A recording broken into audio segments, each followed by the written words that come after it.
Good morning, good afternoon, and good evening. Welcome to another episode of Nufftingz Speaks with your host, Nufftingz. So, I haven't done a video in a while. It's because some family stuff happened, right? So, we're going to get into the seriousness of what happened. So, July the 5th, 2026, which is a couple weeks ago, about 2 or 3 weeks ago, right? I was sleeping and I was having this nightmare, dream, nightmare, whatever. And I had this dream. In the nightmare, in the nightmare, my brother passed away. Right now, I have two younger brothers, but this one was my older younger brother, right? As in the one next to me, right? So, um, in the dream, he had passed away. I don't know how. And then I was trying to find him, and I was going from morgue to morgue to morgue, and I couldn't find him. And for some odd reason, I couldn't get no one to help me. I'd call people like family and say, "Come help me." Everyone was too busy, whatever. And I just going from morgue to morgue trying to find this guy. So all of a sudden, someone slaps me and wakes me up. So I get up, and it's the mother of my kids, and she looks at me, and she goes, "My sister died." So I look at her and I'm like, whatever. And I go back to sleep because I really thought I was still sleeping. Then I realized, wait, yo, this is real. So I get up, I'm like, wait, what? And she goes, I don't have any specifics, but my sister died this morning. So I'm like, what? So I'm like, yo, no way. So like, I'm sitting there, you just woke up to this news, right? And then I'm like, yo, I just had a dream that, my little brother died. And she's like, that's crazy. And I was so tired. Like I woke up like I was fighting in my dream. So anyways, moving on.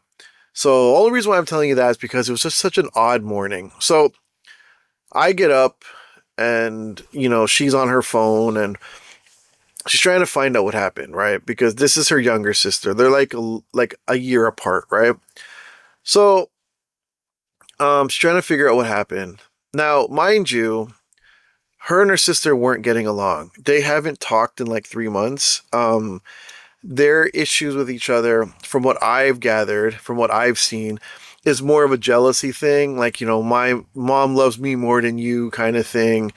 One sister thinks the other one gets treated better than the other one. Like, it's one of those things, right?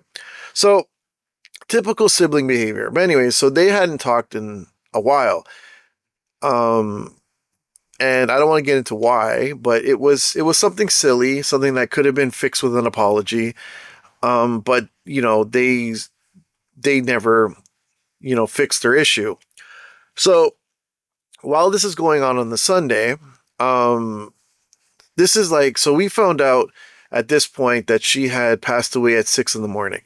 So what happened was, during the day for like 3 hours, my baby mama doesn't know what's going on. She's trying to text her mom to figure out what's going on, and all her mom is texting her back is, she's dead, she's dead, she's dead. Not saying why or what happened or what she's doing. So then the cousin, no, sorry, not the cousins, the aunties, because they're Filipino, so they call them titas. So the titas were like, oh, she got hit by a car and she's dead, but you need to talk to your parents. But then baby mama's like, yo, what, can't get a hold of them. Like she's calling, but we found out that they were identifying the body at this point, right? So they have all the reason in the world not to answer, right? Okay. But then what really upset baby mama was that the family in the Philippines knew what happened before she did. And she was like, this is my sister, I should have known. So right away, the morning starts off, on a bad note, right? Okay. So then, everybody is going to the parents' house, right? So, to, give support because it just happened, right?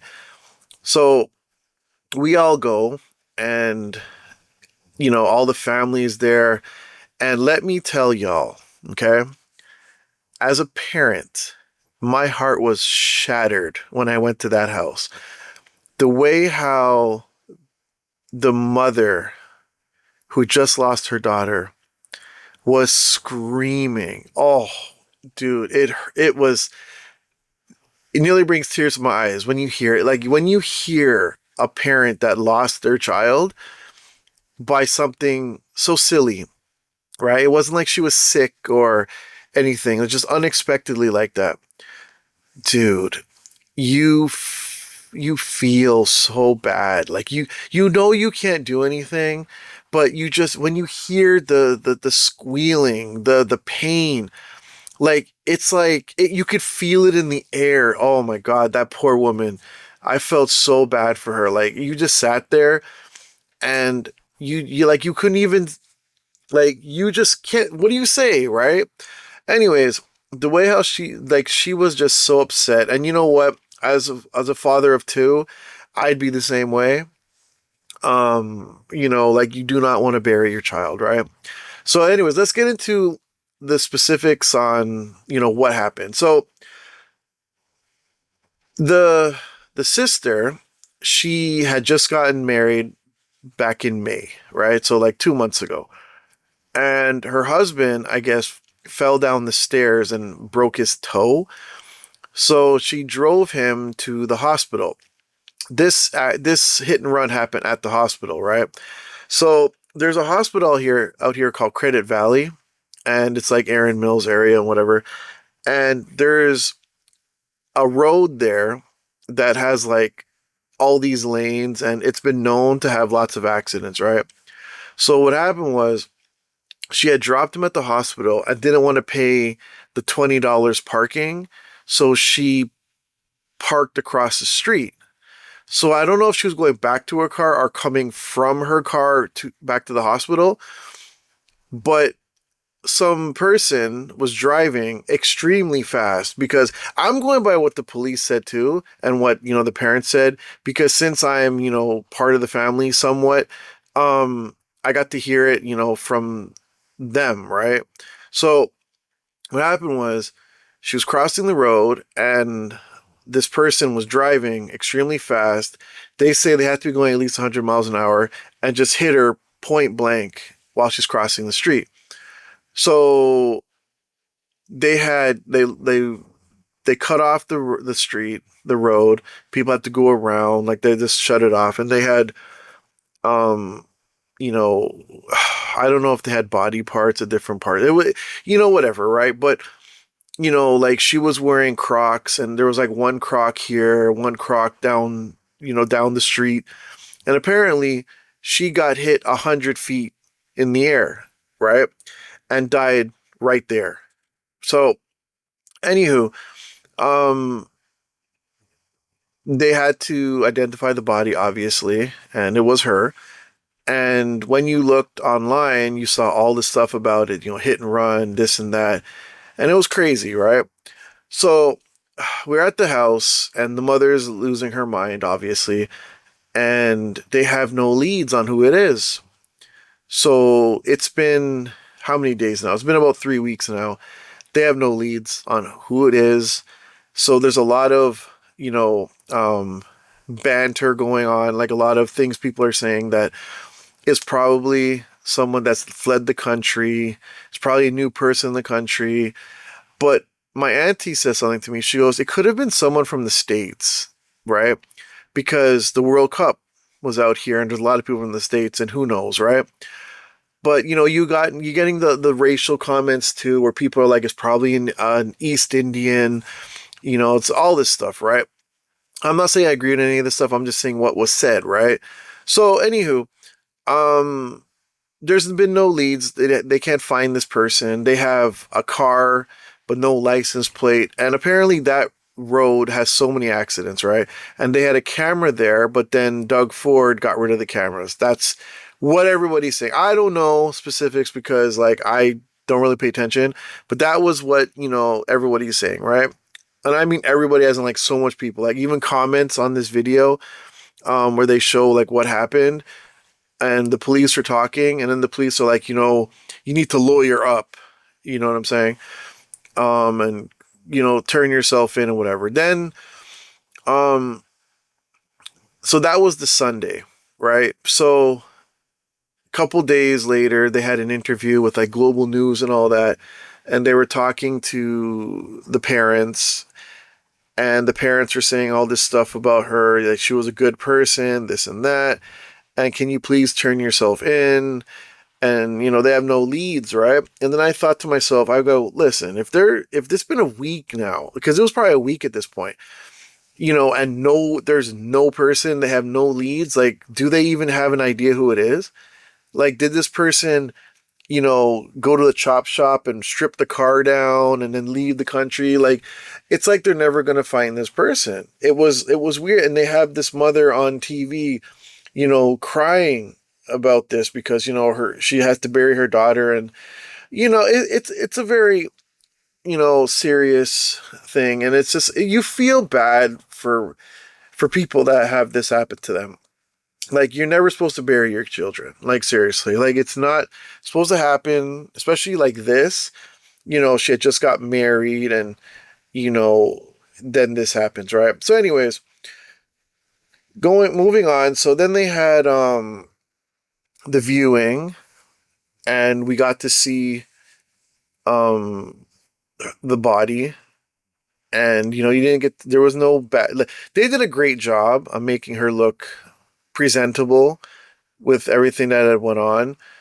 Um, and the outpouring of support that came. Like they did do a GoFundMe. And the GoFundMe at one point, I think it hit like 37,000 or something like that. And it was like even the viewing, so many people came. I swear there had to be at least 2,000 people that came. At least 1,000. Maybe I'm pushing a little bit, but there was a lot of people that came. And I'm right in the center of it because you know I had kids with the sister. You know what I'm saying? And it was like, you know, I got to watch, the family really happy that they got so much support. And we're talking like these are Filipinos, right? So, family from like the States, like California came out, people from Vancouver came out. I don't think anybody from the Philippines came. Because remember, this is really short notice too, right? But some people couldn't come because they couldn't take time off. But then, with these things, their culture is very big on pictures, right? So while they're doing the viewing, they got people putting the camera on and recording. Well, not recording, but doing FaceTime. And, to me, it's a little odd that they do that because my culture is different. I don't think we do that in Jamaican culture. Never seen it before. But, this is how they do it. And I'm not judging. It just, to me, it was like, damn, like, I wouldn't want to do it myself. Like, I would not want to go on FaceTime and show this. Like, to me, it's just weird. But anywho, that's how they handle their business. And, who are we to judge? But so, I don't know why I said but there. So, anyways, as this went on, there was lots of crying and whatever. And then they had food after. Typical, thing at the memorial. So then the next day was the funeral. So the funeral was early, right? Now, mind you, before I get into the funeral, the viewing, the mother, wow, they had to hold her up. She wasn't eating, and she's diabetic too, so she wasn't eating, and she looked so sick and so tired, and like this woman would just sit there and just have a blank stare. Like, you could only imagine what's going through that poor woman's head. So, anywho, at the viewing, she, kept falling over. They had to like hold her up before she passed out. They had to put a fan on her because she was losing her mind. She's squealing. It's just, you feel bad. Like people were seeing that and they were just crying with her. You know, there's only so much support you can give because, this woman has to bury her daughter. So, anyways, going to the funeral now. So, we had the smog alert at this time. So, that day of the funeral, there was smog everywhere and the air was like orange. I mean, it looks cool, but, it's not cool to, breathe in, right? So anyways, when they had the funeral, it was bright and early. It was like 10 in the morning, and lots of people came, and it was like different people this time. Like a lot of people came both days, but some people that couldn't come for the funeral came to the viewing. The people that couldn't go to the viewing came to the funeral. It was a good, amount of people that came, and some of my family came to the funeral. I wasn't expecting them, but they appeared, to show support, and it was a nice tribute to the baby mama's sister. It was a good tribute to her. Um, anyone that was up there talking, they couldn't take it. They just started to cry.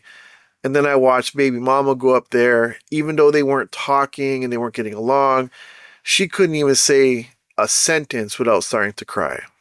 And there was a thing, the mother had written something and she couldn't do it. So the older brother of my baby mama, he went up there and he spoke. And I'll be honest with you, he's a very intelligent and well-spoken dude. So he did a good job speaking. And you could tell I think he did cry. He had to stop for a second sometimes to catch himself, because how hard is it to talk about your little sister like that, even if you're not talking, because remember, this is the baby, eh? Like, this is their youngest. This is the youngest sibling, and they always treated her like a princess. Even when they had her in the casket, she had the crown on, the one that said bride, because that was what she wore when she was getting married, right? So they put her in the stuff that she would have liked to have worn.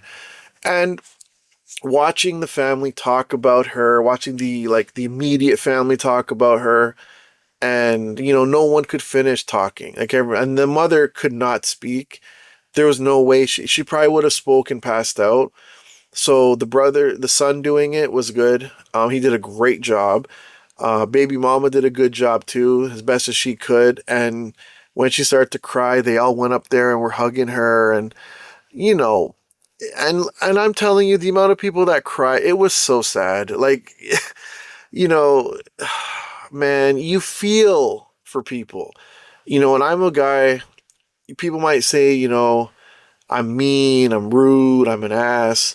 But I'm going to tell you, man, my empathy goes far. And I felt for these people, right? And, it was just like you'd feel for anybody, right? But when you're there and you are practically part of the family, like, mind you, remember, these are my kids. Like, she's my kid's auntie. You know what I'm saying? So, and then I didn't say this part before the funeral. So it happened the Sunday. My son wasn't here. He was actually at camp. He's diabetic. He was at diabetes camp. So it happened the Sunday. He was coming back the Friday. So we went to go pick him up the Friday, and it was like 12 in the afternoon. And I looked at him, and I just found out the day before that he had caught lice at the camp.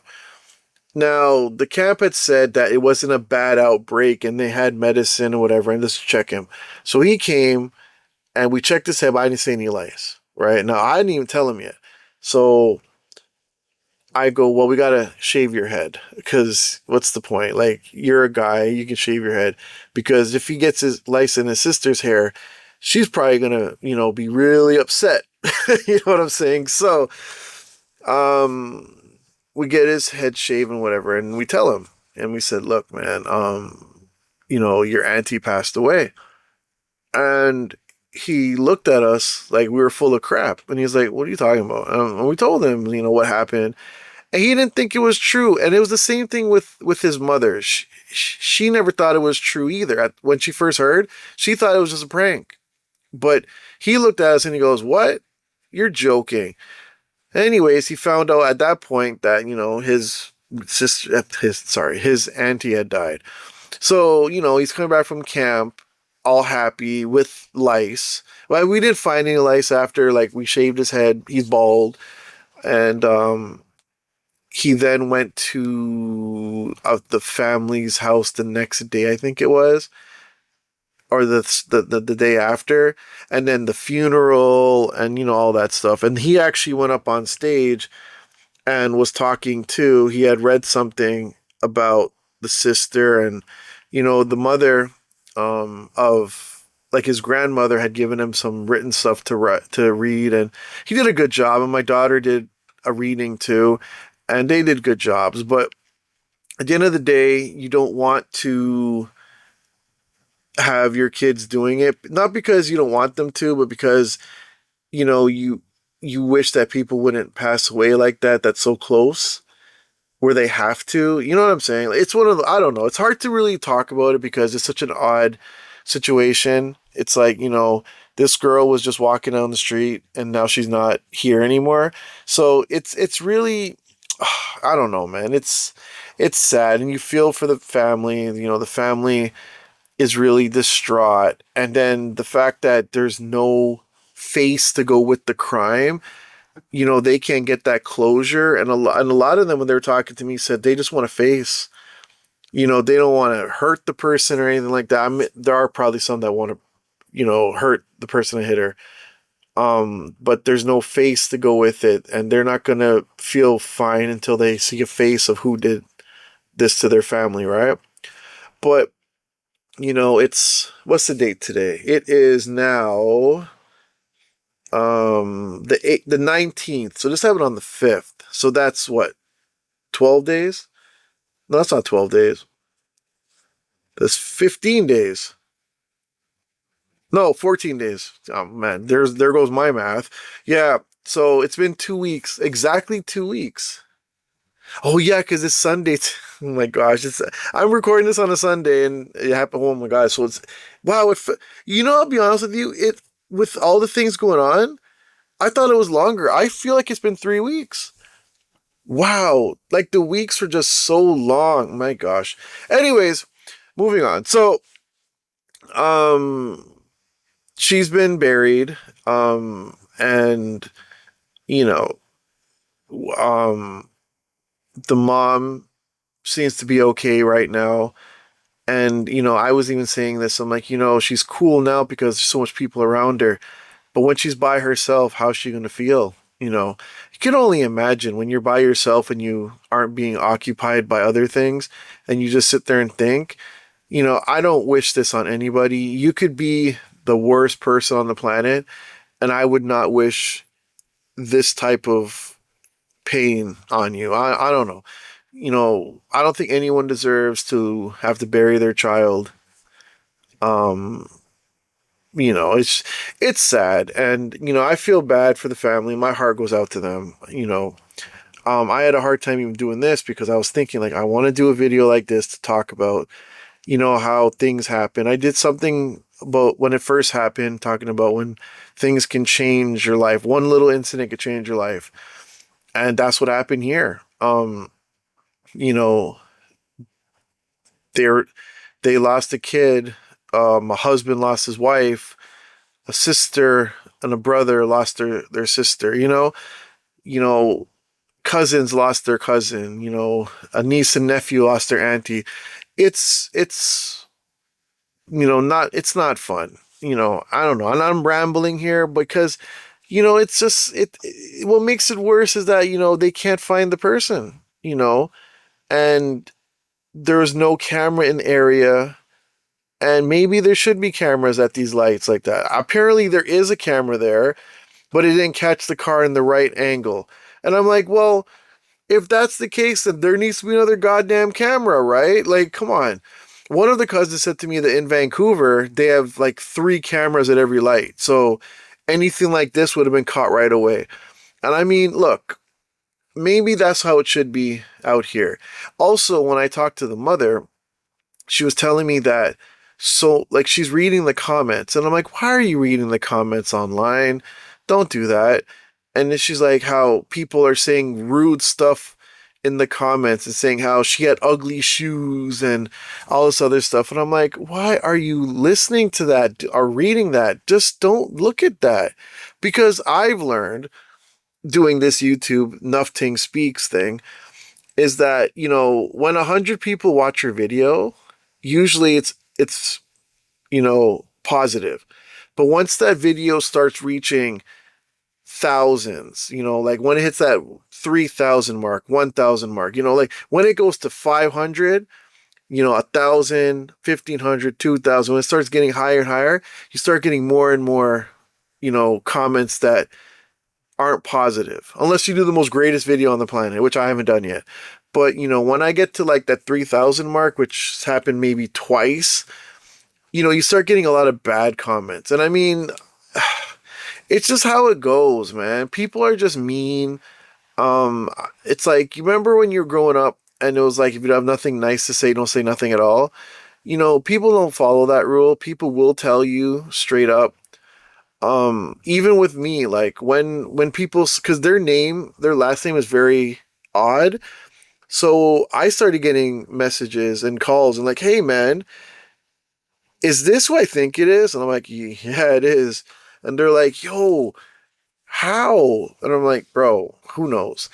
And people were even coming up to me, like they were like, dude, we heard, like, what the hell? How's everybody doing? And I'm like, how did you figure it out? And how a lot of people figured it out? You remember how I said that there was an auntie or a cousin out in the Philippines? She then tagged the sister, the one that passed away, and then put like a little memorial for her type of thing, like saying some good words about her, and tagged her before anybody else knew. Right? So what happened was, because I was looking it up, people were like, did they ever release the name of the girl? And the parents hadn't released the name yet. But this cousin had put her name so that everybody knew who she was at that point. And I felt like that was a little bit silly. Like, why would you do that? You didn't have to tag her in it. And then I think her Facebook was public. So then everybody knew at this point. And it's like, I don't know, man. I guess it was fine, but it just seemed a little bit weird to me that, you just had to put that out. So now she's known as the person that told everybody. Because I would see comments like, oh, yeah, the cousin said it was so and so. And then you got people that are like, oh, yeah, I worked with her at this place. Oh, I knew her from this. Oh, I went to school with her. And so then I started getting, calls and like, yo, is this baby mama's sister? The reason I'm saying baby mama is I'm not calling out their names if you didn't realize that. Um, and I'm like, yeah. And they're like, oh man. And also, she was a huge Justin Timberlake fan. So the Crocs had like Justin Timberlake's name on it and had like his, like, what are this thing, like a little sticky thing, like a pin in there.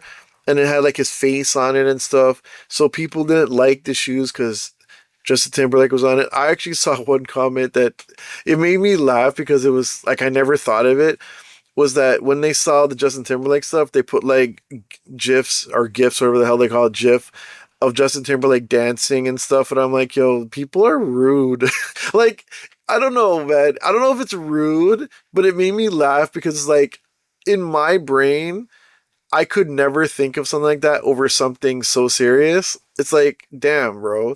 Like, y'all just put Justin Timberlake on there. I was like, I don't know, man. It was crazy. Anyways, you know, my closing to this is, look, I'm gonna tell you straight up, if you have family that's still around, and you got, siblings that you ain't talking to because of whatever reason, you know, sometimes you might need to just bite the bullet and say, you know what? I love you. Um, let's make peace because tomorrow's not guaranteed. You know what I'm saying? Try to spend as much time as you can with your family. Um, try not to hold petty grudges because you never know when it's over. It could be over at any time, and we should just try to, you know, forget about the petty stuff and think about the more important things, family,